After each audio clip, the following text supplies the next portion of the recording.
So let's talk about what these particles are. These are called subatomic particles. Sub is a prefix that means below. A submarine goes below the ocean, right? Subatomic means it's smaller than atomic size. So 3 subatomic particles.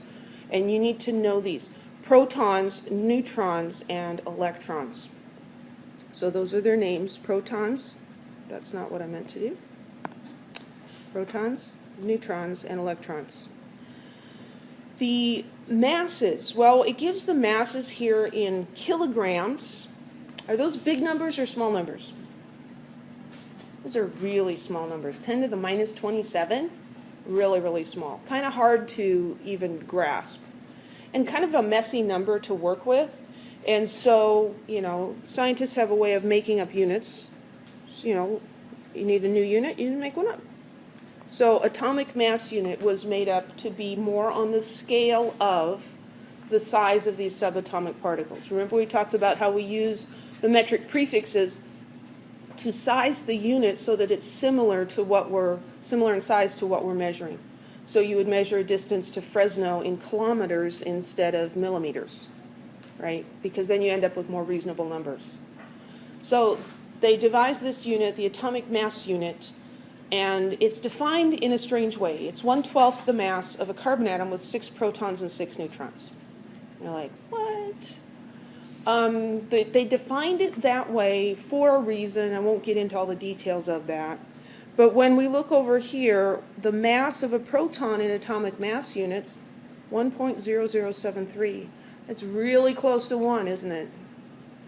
The mass of a neutron, 1.0087, really close to 1.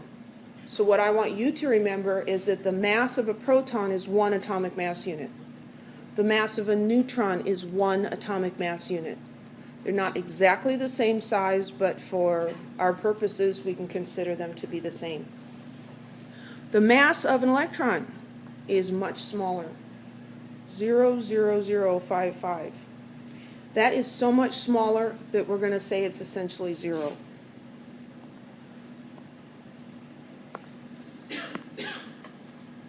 So I want you to remember that this is 1 atomic mass unit, this is 1 atomic mass unit, and this is 0, basically, approximately 0. It does have mass, but it just doesn't matter most of the time. Then their charges are another thing you need to be aware of. The proton is positive. Both start with P, proton, positive. The neutron is neutral, okay? The neutron has no charge. And the electron is the other one. That's the negative one. Okay, so you should know those. This is just kind of interesting. If the proton was the mass of a baseball, the electron would have the mass of a rice grain. Isn't a little grain of rice down there? Big size difference here. Okay, so think of the nucleus made up of these big baseballs and little grains of rice. And if the nucleus was that size, it would be many, many football fields. So the proton's 2,000 times as big. And we'll finish with that next time.